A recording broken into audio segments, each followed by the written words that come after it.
Welcome to the Kingdom, guys. This is episode 10 of Royal Vision Podcast. I'm your host, Coach Matthew. Got a very special guest today. He is in middle school. He's a 13-year-old football player, center and defensive lineman. He's been playing football for the last 8 years. He's competed for multiple years at multiple showcases, such as Showtime Elite Showcase, where he earned the Elite Lineman Award.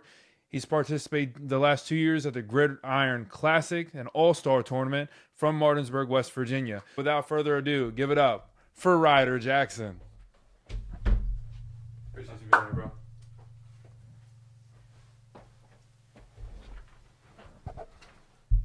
How you doing, buddy? How's everything going? You are my youngest guest ever in 8th grade. You're in middle school. How's it feel to be here right now? Good. It's a real accomplishment. Like, I've been seeing seniors on here and everything. I was like, let me try to jump on here and let everybody know who I am. For sure. You came at me in the live. You were like, yo, get me on here. And we talked a little bit. I really liked your story. I liked everything you had to say. And, hey, look where you're at. Yes, sir. So for all those people out there that are, like, scared to take a chance on themselves, what would you say to them? Don't be scared. Take many chances in life because you don't get many. Yeah, so just take it. Maybe it'll work out. So just go ahead and get started. You're a football player. Yes, sir. Where did that initial spark in love for football start? It was more mainly just trying to get into a sport. My dad and everything, he was like, if you want to play football, it's not no little contact sport. It's you put your helmet and pads on. Yeah. Injuries are very high in the sport. And I was like, all right, I'm going to do it. And got out there, just loved it. And you're a center and defensive lineman, so Yes, you're taking on most of the hits out there. So Yes, sir. Have you ever had to deal with any like minor injuries or concussions up to this point? Concussions, yeah. Okay. Not in games, mainly in practice. Because there's, shout him out real quick, Tremel Musgrove, pretty good, coming up 2029 class athlete. Okay. Me and him go at it every practice, and yeah. Now, is football one of those sports you play year-round? Yeah, it's more yearly for me, but sometimes I popped in spring ball here and there, but I like taking time into other sports too. I was going to say, if you're playing football year-round, that's a contact sport. Yeah. You know, how do you manage that recovery and stay in a good shape so you're not always beat up, especially come like real football season time? It's just sometimes you got to take time off. Like when I get invited to tournaments, it just depends how my body feels. Like if I'm ready for this tournament or not. And if I'm not, just take my time off, think what I got to do, and just stay active. Now, you also play baseball, but you also wrestle as well. So what is it about football that stands out over wrestling and baseball?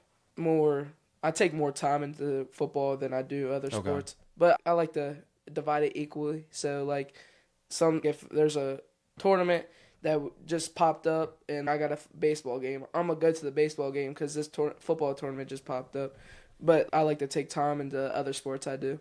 Okay, so what is it that drew you to wrestling, and how do you feel like that shapes your football performance? And same thing with baseball. What drew you to baseball, and how do you feel like that shapes your football performance? Wrestling, I stopped. I started when I was like 6.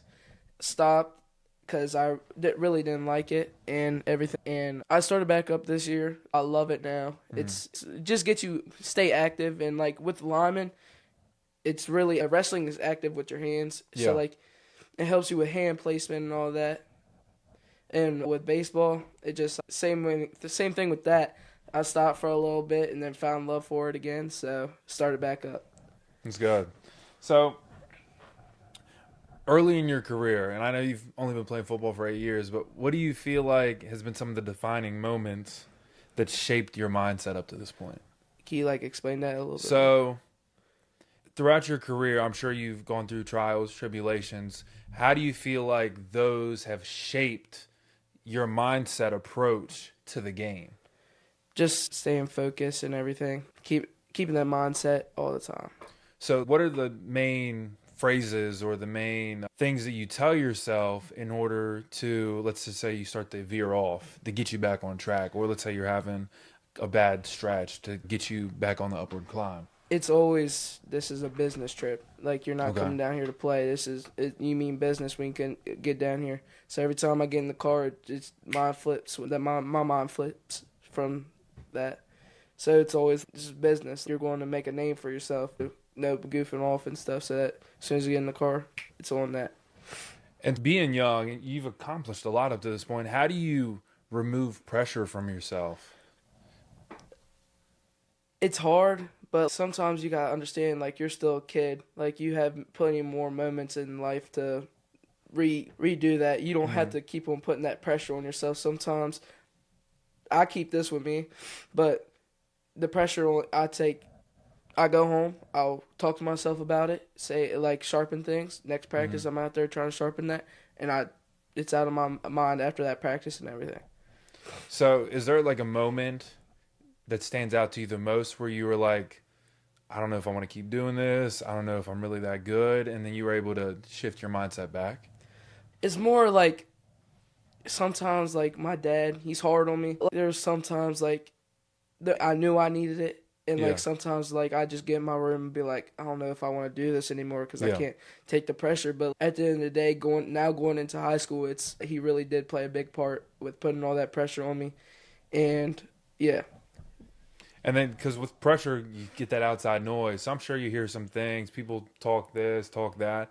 How do you stay focused and block out the outside noise? I like to let them talk. I like hearing them talk because it just turns me up way more. So when I hear a little bit of chirping from the away opponents, it just turns me up a little bit, a couple notches.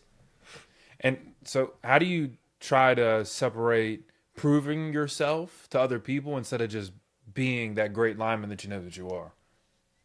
So oftentimes with sports, we try to prove ourselves. We try to prove that we're better instead of just being great like we know we are. So what moments do you feel like you've tried to prove yourself and then you shifted into just being great and you got better results?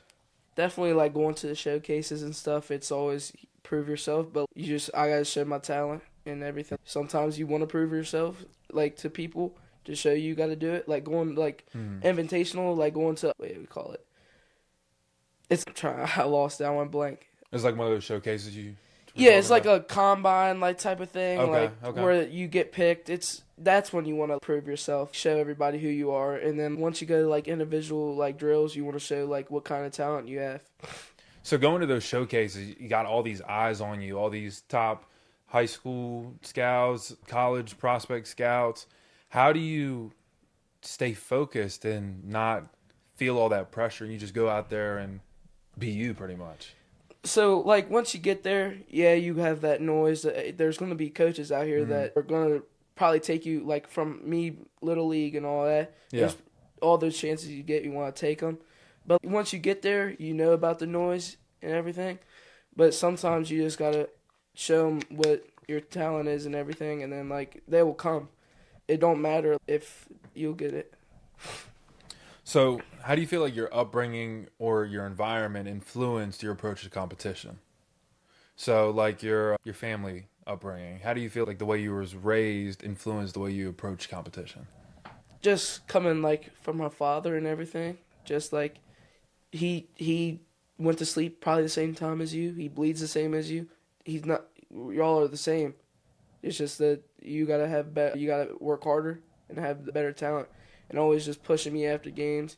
He always critiques me of what I did and everything. So just those little talks in the car going from games and just sharpens you a little bit more. Being with your father, he's been with you since you started playing football. Where do you feel like you've gotten or where do you feel like he's helped you grow the most? Probably in my staying, like, controlled up here. Like, you might hate the coach, but you got to have respect for him and everything. Yeah, all that. And then where do you feel like you've grown the most in your gameplay? Where do you feel like he's influenced you the most? Probably more, like, blocking and everything. Like, just this last tournament, he was getting on me because I had engaged with the blocker, and then once I look behind me for a split second, I know the runner's past me, I'll let him go, just not to cause any interference, because say he takes off, gets a touchdown, then I do something dumb, that's going to cost us. Yeah. So, like, just that, and he's helped me with my blocking, and then, like, we had 2 games that day. Got something to eat, he told me what to do, went to that second game, fixed it, played a good game. So you guys are playing 2 games in one day? Yes, sir. So Walk me through that, because I understand 7-on-7s, that's one thing, but if you're in full-on pads and you're playing 2 games a day, like that's got to be exhausting, got to be a lot. So what's that like? It's really hard if you're not in shape for it. It's gonna kill you every time. But I'm used to that by now at an early age, and it really is pretty hard. Like it's hot. You're in the afternoon. Like you have 10 o'clock games, 12 o'clock games. It's gonna be hot, and your body's tired after that game. Go get you some eats, replenish your body, get a little bit of vitamins in your body, and just go out there and perform again.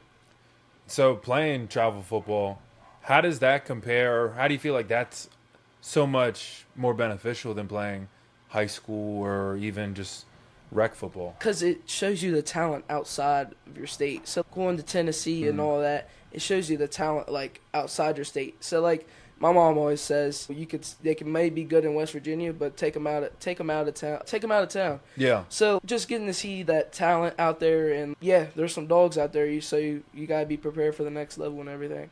So where all have you traveled playing travel football? Virginia Beach. Okay. North Carolina.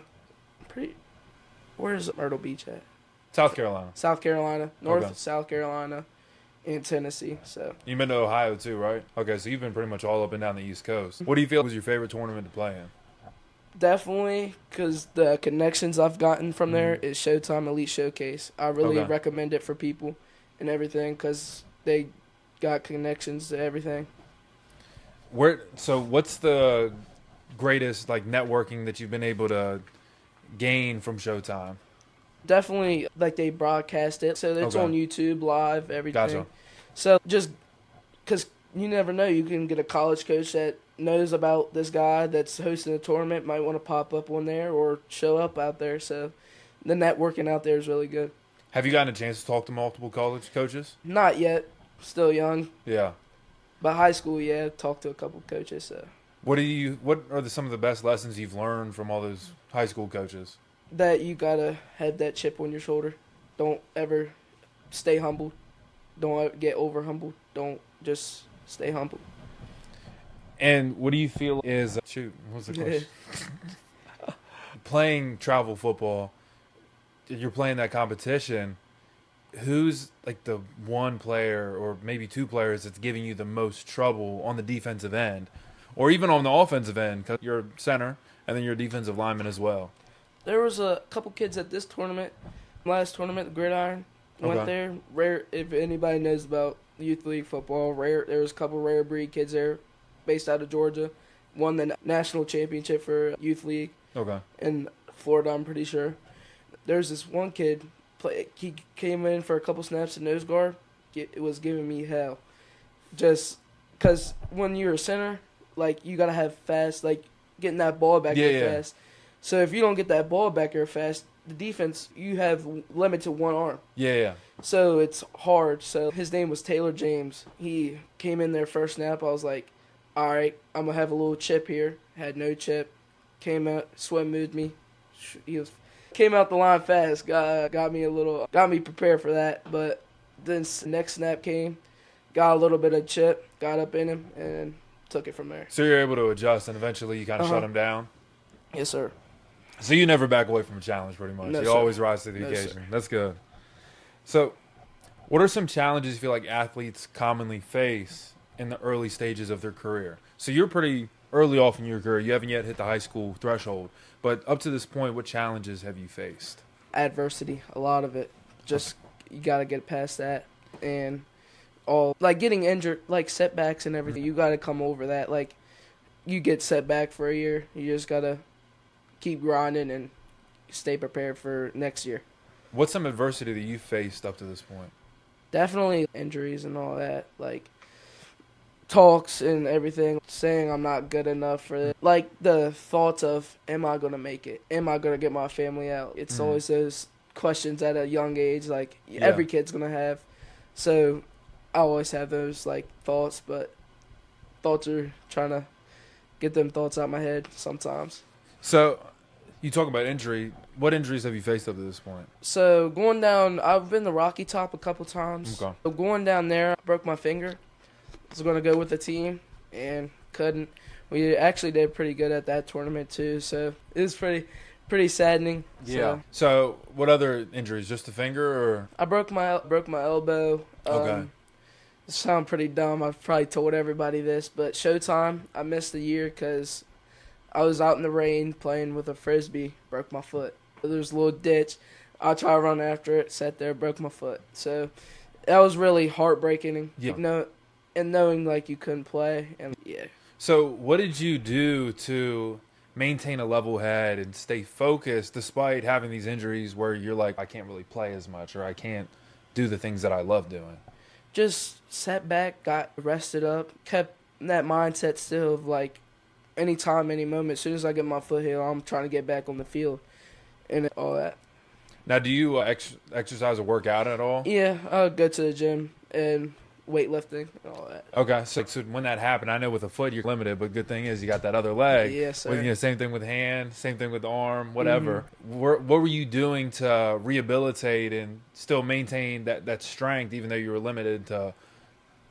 Like on the bike, like cardio and all that. Like just because like it was like outside, like the foot, like outside. Like on the lateral side of your ankle. Okay. So it like when I put pressure right there, it didn't hurt, and like I had a boot on, so yeah.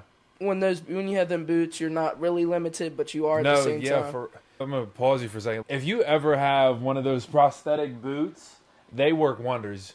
It doesn't matter if you sprain an ankle, if you broke a foot, you can do whatever it is you possibly want to. You can squat in those, you can leg press in. Those work like a charm. Whoever invented that, shout out to you guys. But I just think about, so you're exercising. What's your favorite part about exercising? I like weights. I really love it. Like bench press, squat, right, and all that. Cardio side ends. Yeah. It sucks like after you're done weightlifting, you want to get some cardio in so you stay in shape and everything. Yeah. Now, what's your diet like? Do you have a diet that matches your weightlifting regimen, or? No, I haven't got that far. Not that far yet? Yes, sir. Well, you're close. Yes, high school kind of changes a little bit. But how have you played any high school football? Did you play freshman football, or did you stick to the travel? So this was a hard part last year. If anybody knows me, I got sat back last year. I was going to play freshman football as an 8th grader. Yeah. And I want to let y'all know this. Kids like my age watching all this, please keep your grades up. It's so dumb. Just keep your grades up. But so yeah, grades set me back. I had the grades, but like they grade 8th graders differently from the high school like grading scale. So it didn't have the grades in. You could ask my mom. I called her. I got called. I was up in the weight room with my friends. Got called down. Told I can't play. Uneligible. Called my mom crying like a baby. Because this is a sport you love. And you take your time out your day. I went to all the summer workouts. I didn't miss one. Went to every summer workout. And that's what you do it for. To play in the games and everything. And I was going to go to a scrimmage and everything. But couldn't do it because everything. So it really kills you at every moment, but you got to overcome it. You can't let it dwell on you. For sure. I think about it, but your grades are better now, right? Yes, sir. And a 3.2 and 3.8. So think about this. It's moments like that when you're hit with a redirection. You have choices. You can choose to be like, I'm not good enough. This defines me. And you give up.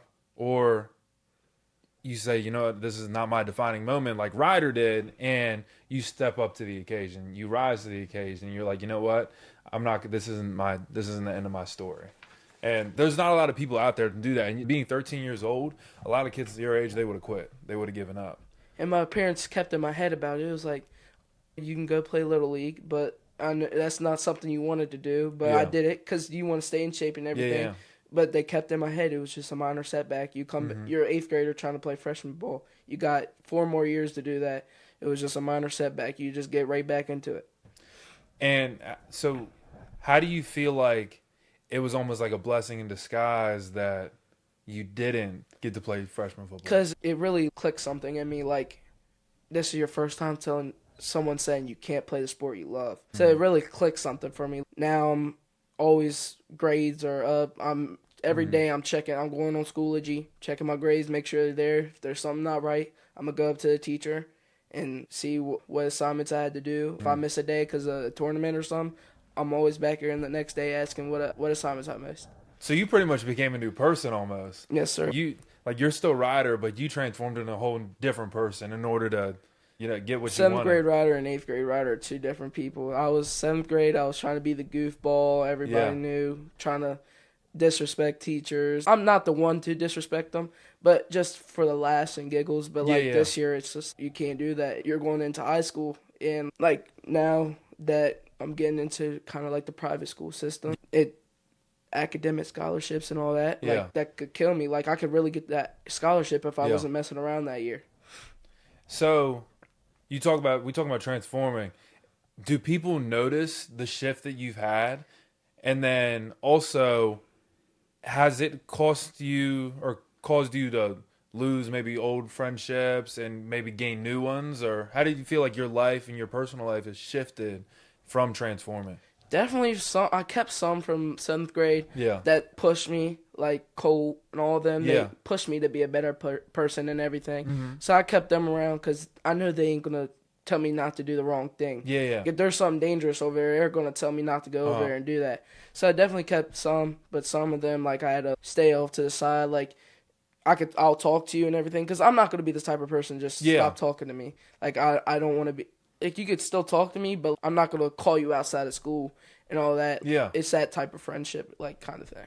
Oh, so it's one of those things where it's like the people that you feel like align with your vision almost, you're keeping them around, but the ones that they can either choose to align with what you believe in and what the route you want to take, or they can just stay off to the side. Yes, sir. Doesn't mean you don't care about them. It just means like, hey, I'm doing what's best for me so I can achieve my end goal. If you're in my vision, you can stay in my vision. But if you're trying to be off and on, you could just stay over there. You can stay out the vision. That's wise. There's a lot of people that they're 40, 50 years old. They still haven't learned that. So I think part of it's your parents. I think that's really good.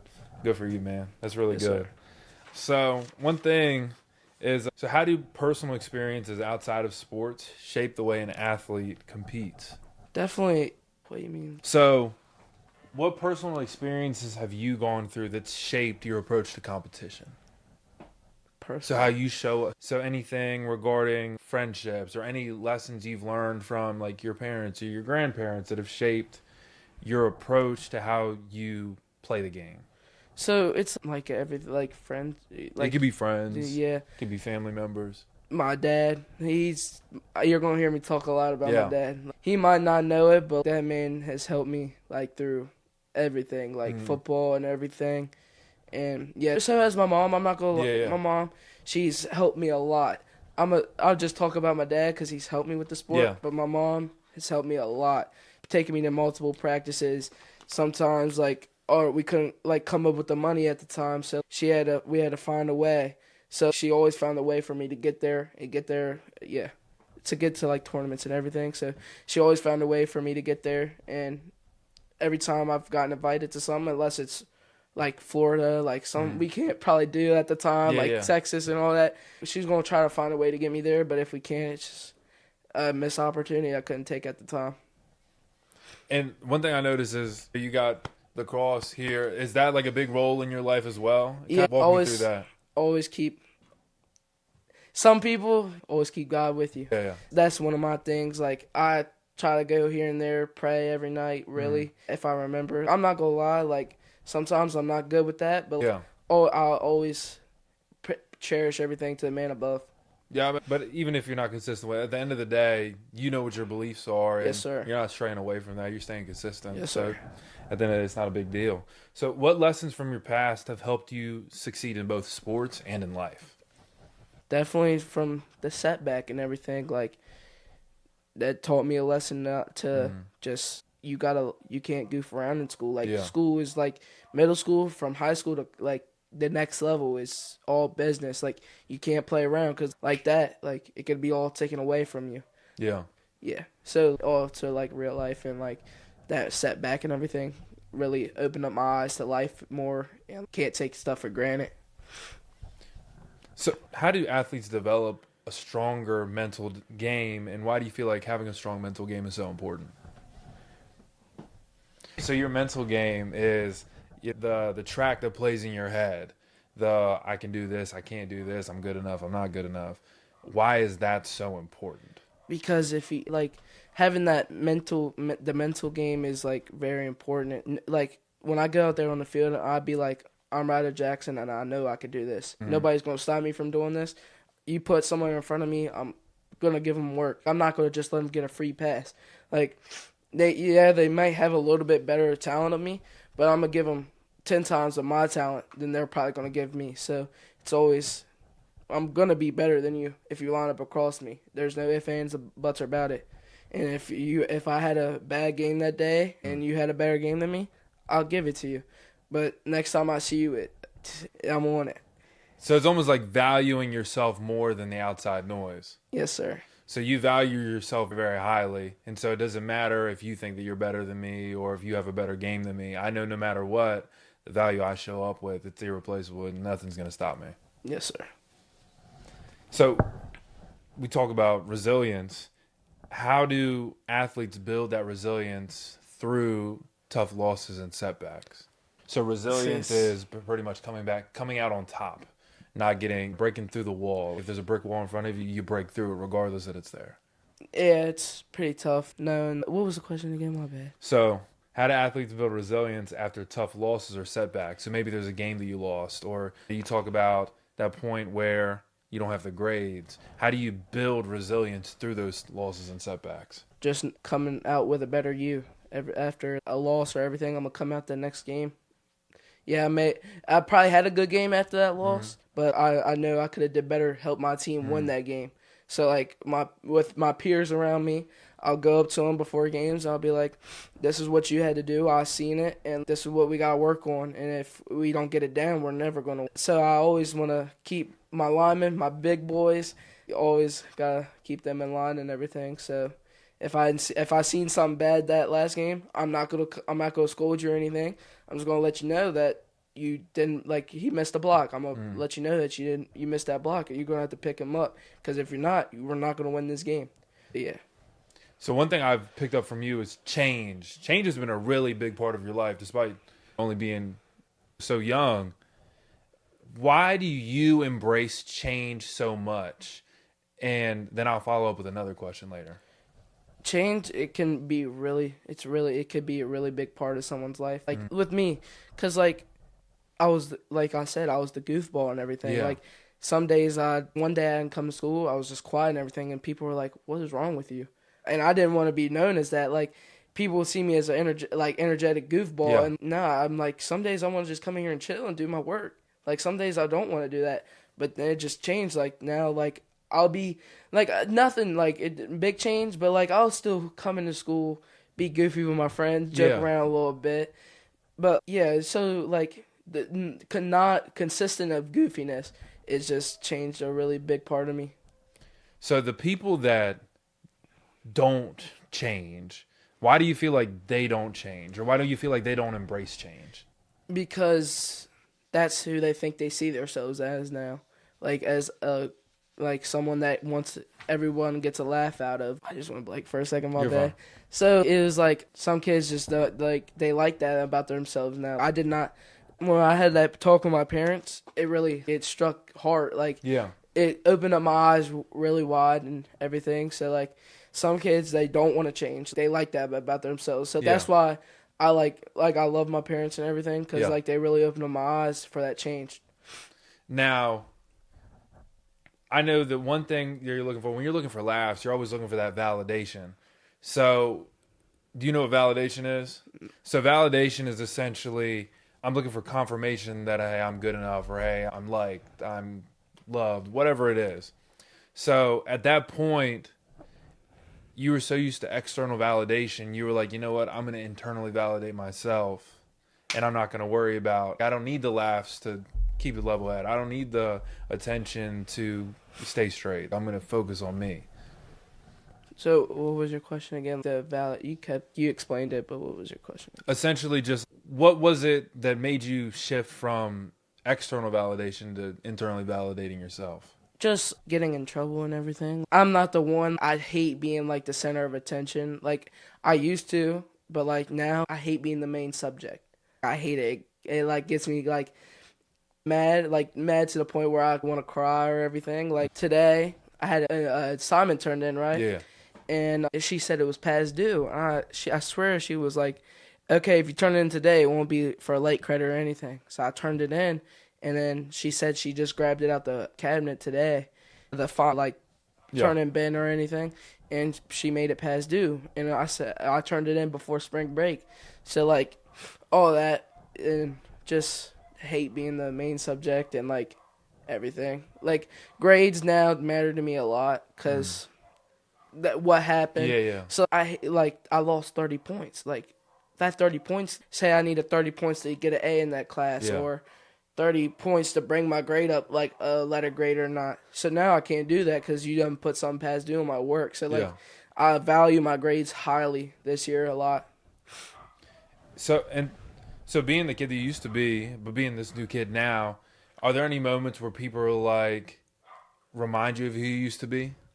Yeah, like teachers, like in my teachers now, they used to sub for me, and like when I'm like on the day where I'm just like goofy, not goofy, like just talking. Yeah. Stop, like they tell me to stop talking, like they like, and it hurts me so much. They'd be like, if you're going back to the old you, I'm like, no, I'm not.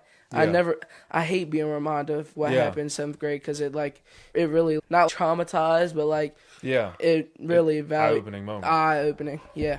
But so what do you do to block out that noise despite them being like, oh, you're going back, but no, like you still are. So how do you separate yourself or detach from those accusations of being this person when you're really somebody completely different? I usually go up to a teacher and that day, and if they said that, and then I'll be like, I'm sorry, I won't do it again. And then like I go to the bathroom real quick, splash my face with a little water, look at myself in the eyes, and tell myself like, no, Ryder, you don't want to be known as that kid back in 7th grade for that. And then just my day keeps on going on. So what are some mental habits that separate the best athletes from the greatest athletes? Explain that a little bit. So what are common, or do you feel like are good mental habits to have that separate the best athletes from the rest of the athletes? So like what separates LeBron James from, what's his name? Nick Young. Somebody who's been in the league for 23 years compared to Nick Young, who was in the league for 10.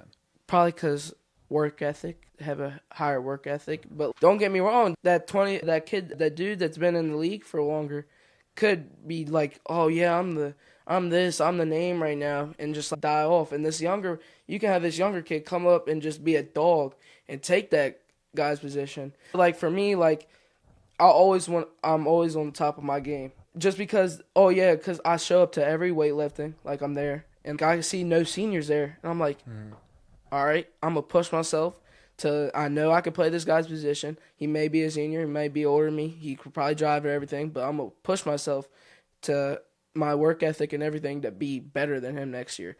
So just keeping up a work ethic and keep on being dominant at what you do. So how do you feel like athletes navigate self-doubt and stay mentally strong under pressure? So in what moments of, let's just say, doubt, where you're doubting yourself, how do you revise those? How do you shift those so you stay mentally strong and you don't collapse under the pressure? So you can always you don't want to, but like sometimes you could just be like, man, that game really sucked. Like I sucked that day. Like I probably ain't going to be, what am I going to be? Like, why if there's someone out there watching me? So then you just say, all right, I'm going to come out this next game. I'm going to work harder, look better, work way harder, make sure I pick up on every block, make sure I do all that instead of having those bad thoughts on yourself. And like I go home, say it about myself, and I clear it out, go play on the game, do what a kid does. This episode of Royal Vision Podcast is sponsored by Trophies Plus here in Martinsburg, West Virginia. If you're looking for sublimated mugs, trophies, awards, or even embroidered hats, go to Trophies Plus in Martinsburg, West Virginia to go cop all those needs. So what strategies do you use to, despite having maybe a negative day or a bad game, to continue keeping your eyes on the bigger picture? So when I have negative thoughts, like my dad, like he's tough. He's really tough on himself. He like scolds me a little bit, tells me what I got to do, so it gives me like bad thoughts. And sometimes you just need a friend. Hey, how did I do this game? And you know how friends are. They're going to tell you did good, even though you probably know you did bad that game. So it's always, hey, let me text my friend real quick and let him lie to me. But that's going to cheer me up a little bit better. And then I get that text from my friend, and then I just get on the game, just be a kid again, and leave that talk in the car. And then we get out the car. You can talk to me for a little bit, but I'm really not listening to you. Sometimes he'll pull me in the bedroom and talk about it. So yeah, always getting that word from a friend and just get on the game and just clear everything out. Do you ever take moments where, despite being chewed out by your dad or those criticism talks, where you're like still focused or still highlight all the things you're doing well, but keeping the things that you need to grow on in the front vision? Does that make sense? What you saying? Okay. I keep getting lost. That's my bad. You're fine.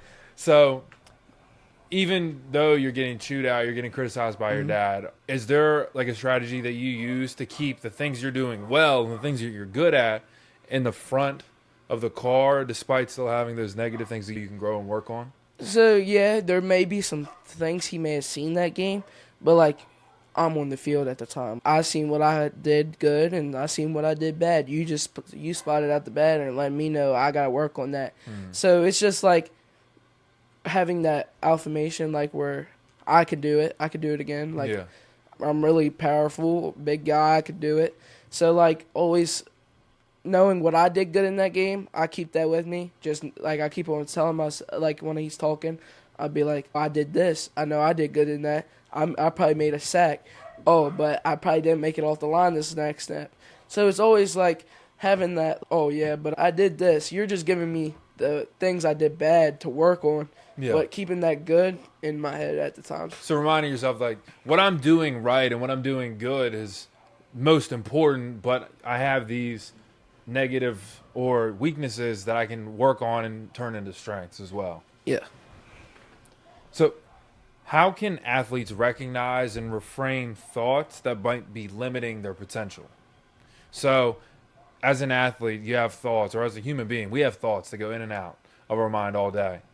How can you recognize a thought that might be limiting your potential? Just like if you're still dwelling on it after the game. All right, so last night my dad told me that like I didn't do good. So like I got to do good, but I'm still having that thought of, am I going to get chewed out in the car? If I don't get off the line this snap, am I going to get chewed out in the car?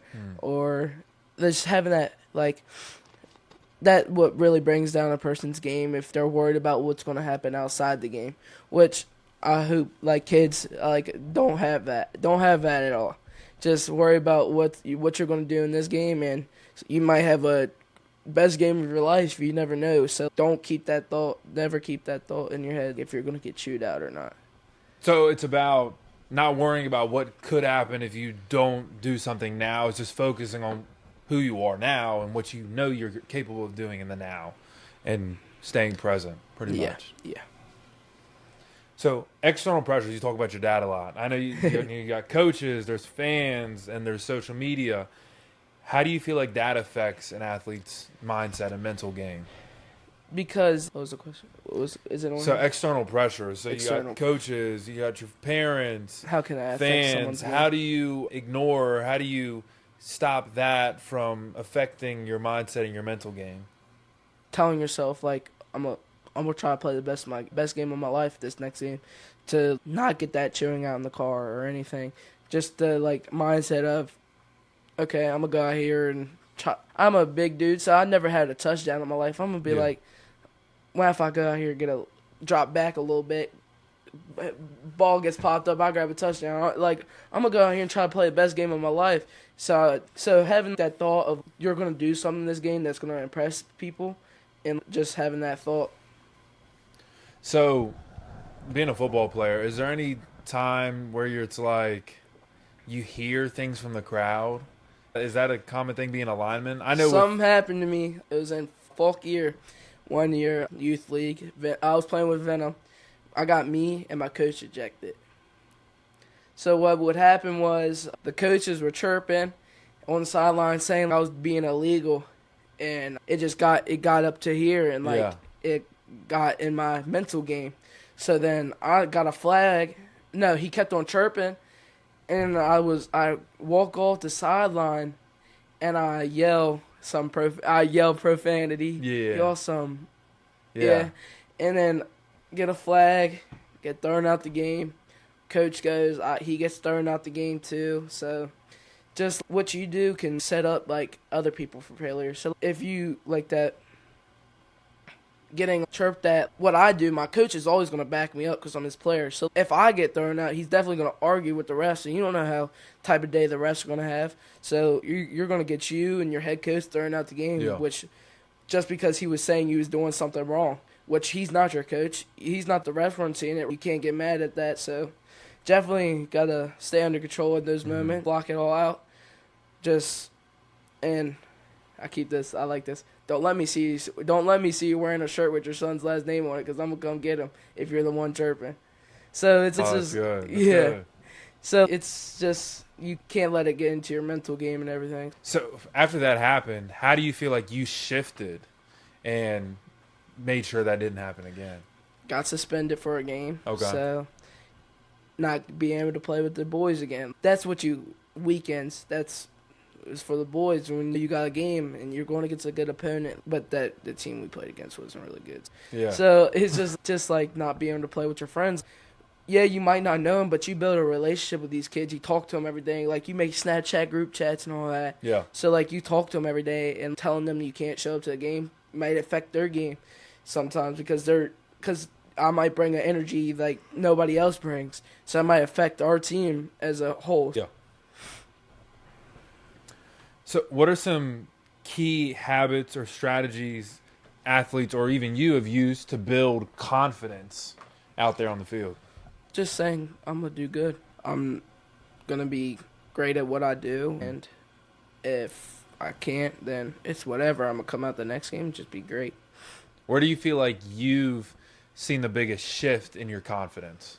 Definitely knowing, like, with my build and everything, like, I'm dominant. Yeah. There's barely going to be, you're going to see no kids out here that's going to really stop me. So it's just, having that confidence, like, oh, yeah, I got the build and everything to be dominant. Like, that kid in front of me, I know he can't stop me. I have pure passion. That kid cannot stop me with the build. I have more power than him and everything. Sometimes you get a reality check. That kid put you in the dirt. He could put you in the dirt a couple times. So it's, all right, now I got to make sure I don't get in the dirt next time. It's either going to be you or your running back. Or on the offensive lineman side, I'm a center. I know I'm going to be better than you if you're playing nose guard. Yeah, you have an advantage on me because I only have one hand, but I know I'm going to be better than you. So I know most people, they always focus on the receiver, the quarterback, the running back. What is it that being a lineman has that's just way more fun than getting to touch the ball? Because running backs, you're running away from people, but like linemen, you can get a hold of that kid and do whatever you want. Like on the offensive lineman side, like you can't sling or anything, I know that, but you got the ability to get up in their chest, take them wherever. Like I see The Blind Side. Yeah, Michael Orr. That movie where he picked the kid up, took him all the way to the bus. That's the running backs can't do that. Like, they can on a lead block, but, like, linemen, we have, like, more freedom to do that. You're lined up in front of me. You might do a move. I could stop that move. So, it's like sometimes you have linemen, like, I want to run the ball. Because, like, having that feeling of a touchdown is really nice. And, like, having that feeling of a pick is really nice. So, just linemen, you just got to stay confident and have, And so what strategies do you use to, despite not being the main guy where you feel like all the attention's on you, but you still feel valuable or feel like you're making an impact? Say that again. So being the main guy or being the person who always has the ball in their hand, you always have the attention on you. How do you remain unjealous in a way so that way you still see yourself as valuable and like a vital role of the team. I see linemen as very valuable. If you don't have a good line, like this year, no offense to our team, our line was not the best. We couldn't block really. So that's why we lost so many games, because we didn't have a line. So what I take value in is as soon as I get that call on the 2-gap, or if I'm lined up at center, if I get that call to the 2-gap, if there's a kid lined up in front of me, I'm going to get him out the way so that running back can make that hole. Maybe if I make that hole, he'll get a touchdown. Like from this last weekend, I seen they were lined up all on the right side. They were power on the right side. Had 7 linemen down. Yeah. Had barely anybody in the left side. I was playing left guard at the time. So there's a kid lined up in the 2-gap. It was a 6-gap play, like where he can go anywhere. So I knew this kid was lined up in front of me actually, and I knew every time when he'd go off the snap, he'd go down to the right side. So me knowing like what he's gonna do, if he's gonna do it again, because he's done it for 2 consistent snaps, I'm gonna open up. I'm gonna let him get past me just a little bit, and then I'm gonna actually and get his outside shoulder, and push it up and get my hips in front of him. And there's an alleyway right there. There was no linebackers lined up or anything. It was loading the box. So I did that, and running back got like a 30-yard gain from that. So I was really happy. And like knowing like on goal line plays, like I tell the coach really just run behind me. That's one thing about me. Like when there's a kid in the huddle and they call it 22, I'm telling them every time run behind me, because I'm big body. Put your hand on my back and just run.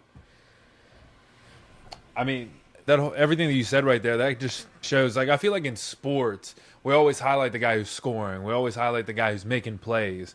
But at the end of the day, it doesn't matter if you're the lineman, if you're the quarterback. Everybody has their own value that they bring to the team that wouldn't be able to give you that success at the end of the day without them. Like the quarterback can't throw 50-yard bombs without the lineman. The running back can't get 25-yard gains without the lineman.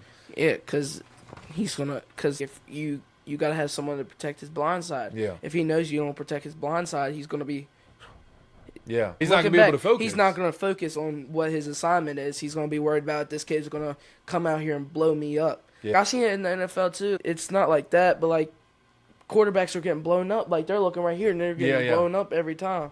So it's just you want to have a good line. Like linemen are very valuable. Like you don't find good ones. Yeah. So once you find a good one, it's you take it into taking care of them. Take care of them. Jason Kelsey. That's why he was so good with the Eagles for so long. Because they took care of him. So for football, do you have any like superstitions or rituals that you follow pregame or? I said this to my friend earlier. Same with my dad. Every time I get out of the car, get my pads, everything, cleats, have my Crocs on, because I'm not worried about it right now. Yeah. I'm here a few minutes early.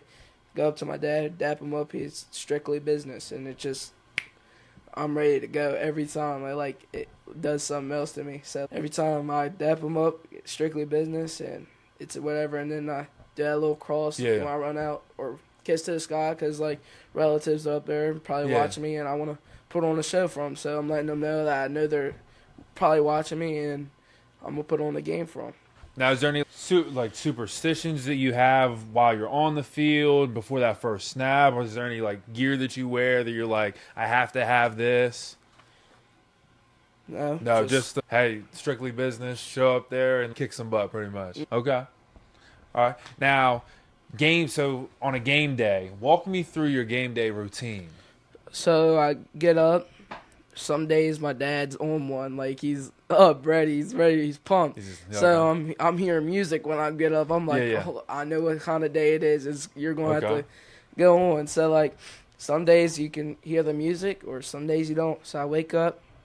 Some days, like if I'm feeling breakfast, like I know it's really good to have that nutrition, like when you wake up, but like some days I'll just pop me in a little bowl of cereal, yogurt, or yogurt, banana before I go out there. Because, like, when you're playing on the evening games, like afternoon, 12 o'clock, 10 o'clock, that's where you get the strike of, like, heat and everything. So I cannot play when my, like, stomach is hurting. Like, I can't. I don't know. I'll try to push through it. But, like, when you're, like, defensive side, too, like, when you're going to try to dive for a tackle, you're laying on your stomach every time.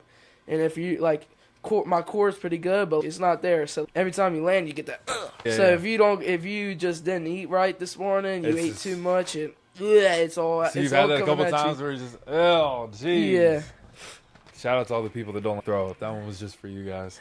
That's funny. Is there like any go-to meal that you have to have before you play? Or what about like post-game? Let's just say you kick somebody's butt in a game. What's your go-to meals after that? Mickey D's. McDonald's? Yeah. Oh my Had goodness. to, bro. Because that's all we got around here. Like sometimes we'll go to like Chinese restaurant or something. Okay. China But, Star is pretty good. Yeah, but McDonald's, it is really after every game because then my parents are hot. They're just trying to find somewhere to eat real quick. And, out there on the field, they're trying to charge you like $5 for a hot dog. And it's, what? Gotta go to Chipotle. Yeah. Gotta go to Chipotle, Yeah. habanero. To be honest, I haven't had Chipotle in a hot minute. You ain't had Chipotle? You gotta go to Chipotle. They got this honey Chipotle chicken. I've not had it yet, but it sounds Your good. favorite Chili's, I haven't been there in Chili's? a long time. I love going to Chili's. I don't do cheat meals often, but that's my go-to cheat meal. You get the triple dipper. You get the honey Chipotle wings. You get the honey Chipotle mozzarella sticks. The Southwestern egg rolls. Dog. I'm not sponsored by Chili's, but that was a plug for you guys. Oh, shoot. Yeah, but what else? So what's your favorite go-to, like, sit-down restaurant? Definitely after every game. Like Virginia Beach, we try to find seafood and all that because that's you're at the ocean and everything. But there's no really go-to. But if I had to, like, probably Red Robin when there. Red Robin's pretty good. I forget what it was called. So I think it was that. It was that or just trying to find a close Chinese shop. I love Chinese. But really? I hate it every time. My parents in tournaments always want to try to find a Chinese shop after I play my first game because we play 2 games. And I'm like, Mom, why are we doing this? Because I'm going to be hungry after the game and you're not going to go wanting to buy me anything. So because like they go before games, I'm like, I can't eat that much because if I go out here, because then it's going to. Because I have a 10 o'clock game, I'm going to be back in here like 2 o'clock. I can't barely eat this because Chinese food is all like oils and stuff. Yeah. So I'm like, why are you doing this to me? Yeah. So that's when we stop by the McDonald's or something, grab like McChicken or everything and just eat. What's your Chinese order? Chinese, gotta get the noodles, got to. Okay. Broccoli, chicken and broccoli. Okay. Some sushi and crab rangoon. Pretty good. Crab rangoon, that is solid. Those are all good things. I typically get. So when you get sushi, what do you get? I get the plain, like, just with like the cream cheese. California roll. Or the Philadelphia roll, because it has cream cheese. Because my biggest thing is... There's one down in Martinsburg. I don't know where. It's a China King, New China or something. It's like right from Big Lots. Okay. They have this one. It's like a crusted out in the inside. It has soy sauce. Okay. It's like a California roll. Yeah. But it has like a crust at the outside. I love it. I get it every time. I love sushi. I always go for like a rainbow roll's good, but I like have the tuna, the salmon, the crab, got the spicy mayo, got the eel sauce, some crunch on it, some avocado, cucumber, like the whole everything. Because you got to get the macros. You got to get the protein. So, how do you feel like an athlete's belief system shapes their ability to perform at the highest level? Their belief system. Not belief as in religion, as in... Yeah, like believe like you can do something. Like believe. So everything you tell yourself is either false or it can be false or true. So I could tell myself I'm good looking. That could be false. That can be true. I could tell myself I'm smart. That can be false. That can be true. So how do you feel like somebody's belief system or an athlete's belief system shapes their ability to play at the highest level?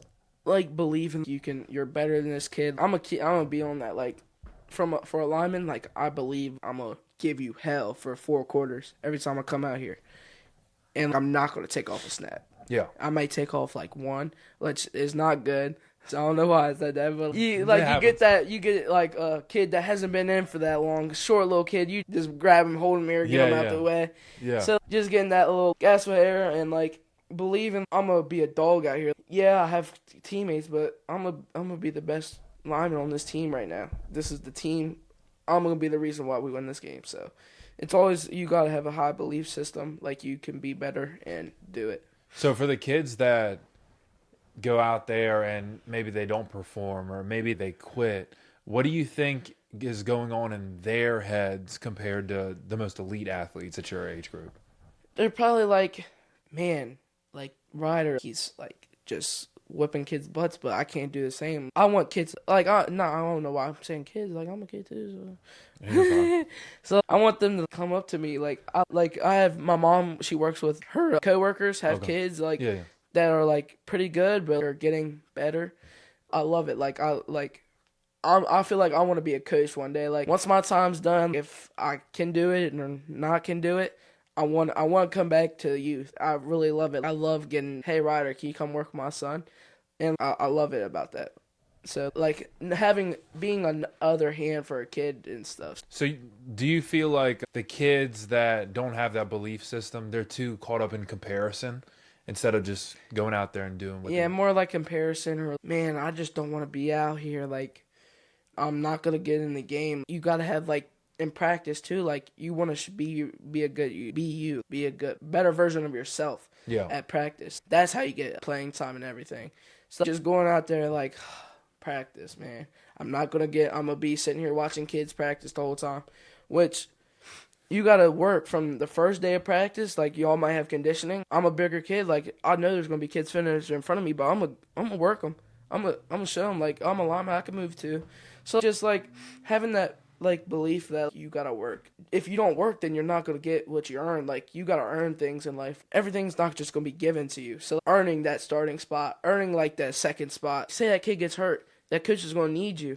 So come to every game ready. Oh, I'm gonna play today. Even though you may not, but you may are. You never know. That kid may be sick, not show up. So that's what I hate when second strings get in, because, like, they've been, like, watching us practice all week. And they hate it because they never get in. So, like, they get bored and don't pay attention. So, like, when they get in the game, they don't know anything. So that's why, like, I texted you, I was like, I like knowing other people's, like, assignments and everything. Like, I'm worried about my assignment, but I want to know the other kid's assignment. So if he gets in the game and that receiver don't care about this kid, or that one just don't know himself, I want to tell them, like, what they have to do on that play and everything. So just having that, just come ready. Don't just... oh, man, I'm not going to start today. I've been sitting at practice. Coach didn't put me in. Just be ready. And I feel like that's what I see in your mindset compared to those that just give up. You don't take somebody starting over you when you feel like you should start as I'm not good enough, or like a jealousy thing. You take that and you transform it into motivation as something where you can show up and, hey, I'm going to start. And even if I don't, I'm going to make an impact on the field. You're trying to be as versatile as possible, where you're learning about other people's assignments so that you can be a leader. You can be like, hey, you got to do this on this guy. Even though you're a lineman, you're telling the receiver, hey, you got to run this route or you got to do that. So you're being a leader out there. And I think that's what separates the greatest athletes from the mediocre ones, that's that leadership quality. Yeah. So with football, year-round, you also play baseball, you wrestle a little bit. How do you balance the athlete Ryder from your personal life Ryder? So when I get home, I'm like, just chill. I'm chill. I go back in my room, do me. Mom, come eat. Just come eat. Just go back to my room. I'm always in my room. Or me and my dad likes wrestling. I watch it with him. No. So it's just, I'm chill. I don't I stay out the way. I don't like being, like, in the middle of everything. Like, if you need me, I'm here. Like, personal. Like, yeah. So, like, when I'm on the field, it's, all right, yeah, I'm here. I'm not chill. I'm ready to go. I'm ready to kick butt every single time, every snap. As soon as I get in the car, take my stuff off, I'm ready to go home, just chill. So do you feel like your identity on the field is the same as your identity outside of football, or do you think it's different? It's different because, like, when I'm on the field, it's, like, strictly business. Yeah. I'm not playing around. If you get out there and play around, like, you're risking getting injured, and I hate that. Hate seeing kids get injured. So, like, when their kid, like, don't know anything, I get on them a little bit. I'm like, why don't you know this? You've been to practice for a little bit. But then I gotta give them, like, all right, it's fine. I know, I understand. Like, it's fine. But it's just sometimes it's like I could snap like this on you, or it depends, like, how I feel at the time. If I'm just chilling on the field, like, I'm doing good today, like, everything's going good, and then I won't be like that. Like, I'll help you. But sometimes you got to know your assignment, because if I'm getting my butt kicked, I'm not worried about what your assignment is at the time. I'm worried about what I got to do to get this play formed and everything. So it's a little different. So if I snap on you and it's like pretty harsh, like I'll text you after the game. Sorry, that's my bad. I didn't mean it. Just at the time, I wasn't really worried about what you had to do. I was, but I wasn't because I was getting my butt kicked. So I didn't mean to snap on you like that. I'm sorry. We'll come out to practice and we're going to work. So outside of your sport, what impact do you feel like you have, and how can you use your platform effectively to have an impact? What do you mean? So what impact do you have beyond your sport? How do you influence people? How do you impact people? It's because I get personal with them. But my one friend, he's not confident enough, like, if he's going to play or not. Like, I'll be like, you have the talent to, like, I want to influence everybody around me. So if I got a kid that says he don't want to play, I'm going to influence him too, because this sport, like, you might have, like, troubles at home. This is your time to get away from that, to stay away from that. So, like, I want to influence people to play the sport, because some people don't want to play the sport, but I know what you can benefit from the sport. You build, like, responsibilities and stuff, because, like, your parents are always not going to be there for you in life, but if you do, then they are. But not forgetting your cleats, like, not for, like, your pads and everything. Like, it builds up a responsibility. So it's a really good life lesson in life. And to stay humble, keep your head on your shoulders. Like, I could be out there just pancake the kid, and here comes the linebacker, boom, because I'm not, like, staying focused or anything. So it just builds, like, responsibility, focus, and, like, staying humbled and just staying humble. Is there a moment where you went away from being humble and you brought back and shifted back? Yeah, sometimes, yeah. Okay, so is there a moment that stands out to you the most? No, not really. I can't think, but I know there's been some times, like, that happened.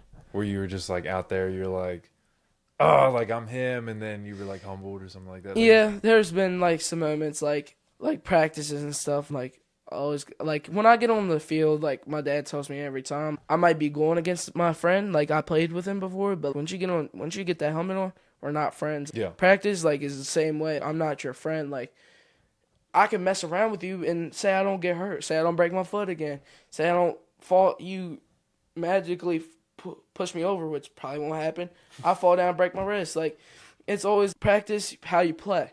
So, like, you don't want to play around in practice. When a coach is talking, you be quiet. Like, when you're a huddle, quarterback's the coach. When he's talking, you be quiet.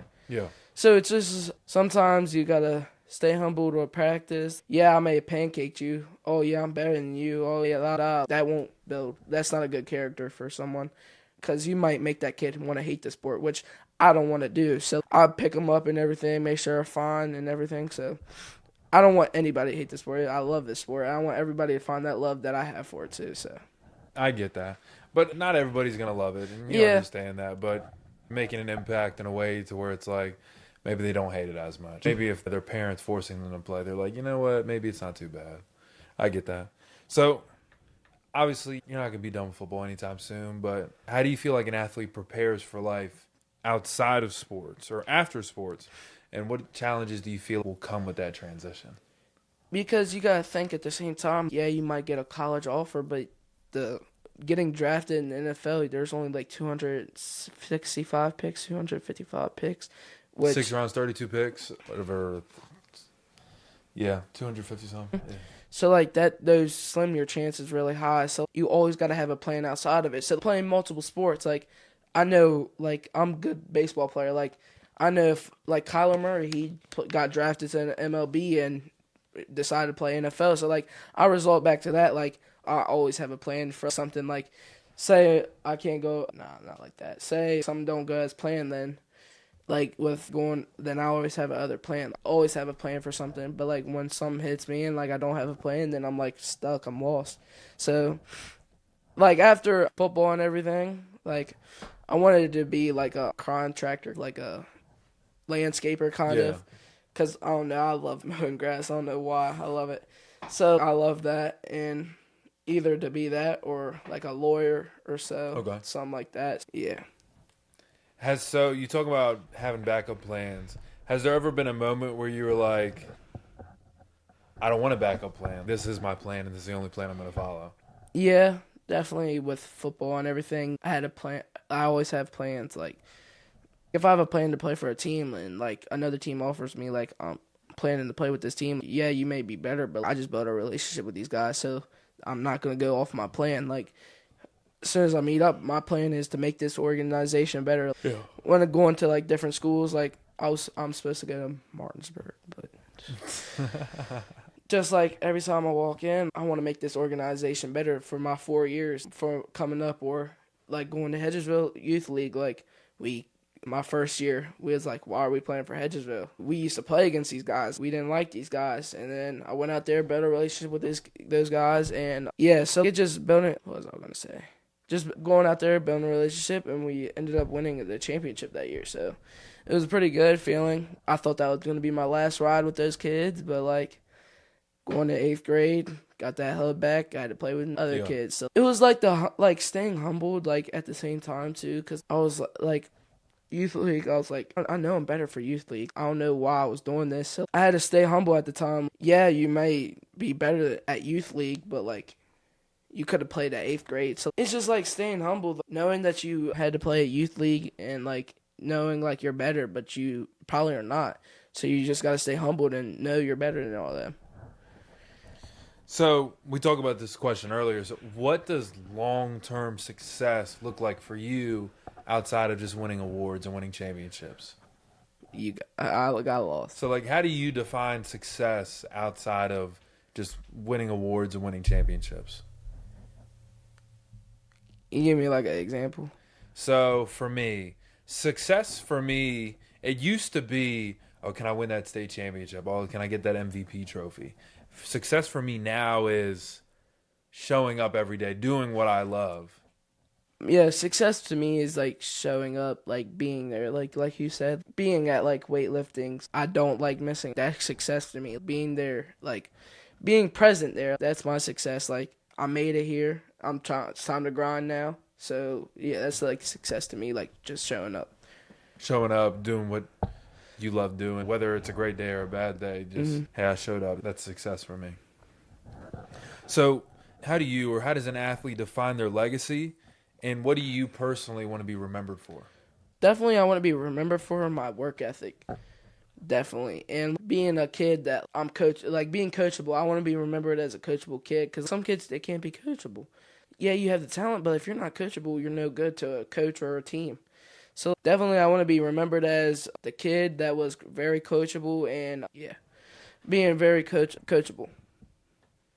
So for the next generation of athletes that are striving for greatness, and you happen to be a part of that generation, what would you tell those kids? Just be great and follow your dreams. Don't give up. And if you do want to give up, just come talk to someone. Don't give up on your dreams, because it's not worth it. Because, like, it's just not worth it. Don't give up on your dreams. Keep being you, and your time will come. Like, you're going to have success. Yeah. So don't give up on your dreams and just keep doing you. For sure. So, guys, that's the conclusion of a very special episode 10 of Royal Vision Podcast. It's been Ryder Jackson, Coach Matthew. We love you guys. Peace out. Take care.